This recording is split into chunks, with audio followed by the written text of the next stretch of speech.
যারা কবরে গেছেন তাদের বিচার আল্লাহ করবেন। কিন্তু আমরা যাদের কথা শুনছি, যাদের কথা পড়ছি, আপনারা যাদের কথা শুনছেন, পড়ছেন, যাদের দল সংগঠন বা যাদের দরবারে আপনারা যাচ্ছেন, স্পষ্ট তাদের এই ভুলভ্রান্তিগুলো সবাই আপনারা সচেতন থাকবেন। সকল ধর্মের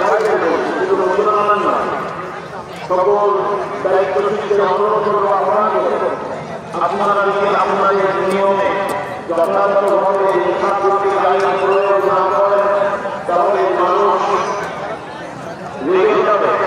মানুষের সবার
সমাজের কিছু মুসলমান নামধারীরা কেউ কেউ ওপেনলি বলে দিয়েছে, তারা তো আমরা জেনে যাচ্ছি।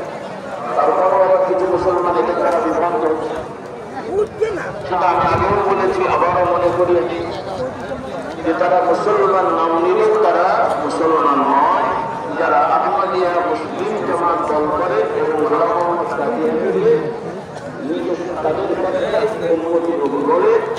তারা দাড়ি টুপি নামাজ মুসলমানের মতো দেখলেও, পরিচয় দিলেও, কোরআন হাদিসের রেফারেন্স দিলেও, কিন্তু স্পষ্ট বিষয় লঙ্ঘন করার কারণে আমরা তাদেরকে বলছি, বিশ্বাস করছি তারা মুসলমান নাম নিলেও তারা কাফের। এটা বোঝা যায়। এখন যখন যাদেরকে আমরা কাফের বলছি না,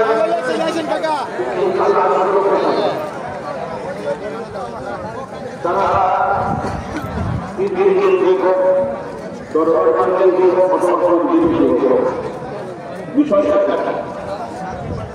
আত্মগরু চুরি করা অথবা টাকা চুরি করে গরু কেনা, কোনটা কম অপরাধ?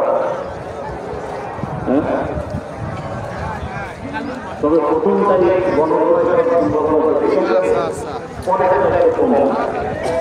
আমাদের সাংবাদিকরা দুর্নীতিগ্রস্ত আর প্রথমটাই বলেন এই কথা। কিন্তু ইসলামের আইনে শাস্তির দিকে কোনো কথা নাই। গরু চুরি করে আরেক গ্রাম থেকে গরু চুরি করে নিয়েছে কোরবানি দেওয়া বা খাওয়া যেমন অপরাধ, সরকারি হোক বেসরকারি হোক, সাতটানি করে হোক, পাখির মাথায় নিয়ে হোক, টাকা চুরি করে গরু ছাগল কেনা ওই একই অপরাধ। তো বীরমুরিদির নামে হোক অথবা বিভিন্ন ইসলামী স্কলার নামে হোক, যারা মানুষ হিসেবে গবেষণা করে কথা বলতে যে ভুলভ্রান্তি করেছেন তাদের অন্তর আল্লাহ জানেন।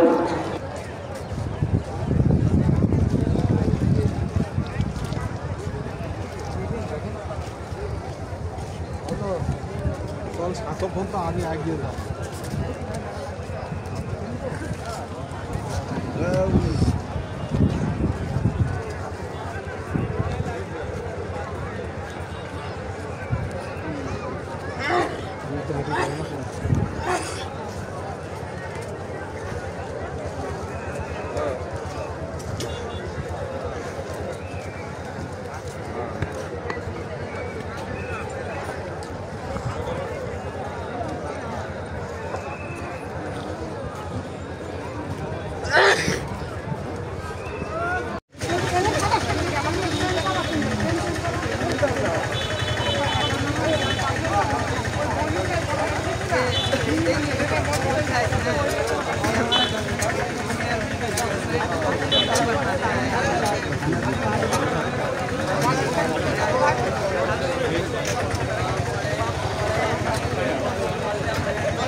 আগে জুম করেন না কে আরে গাছের জন্য জুম হতে না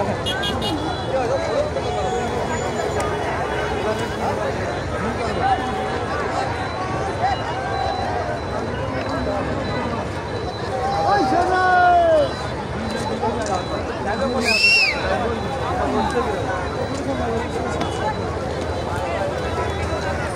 ঘুরে বেন্দাই নাই বাল ভয় লাগিছে সে রাস্তা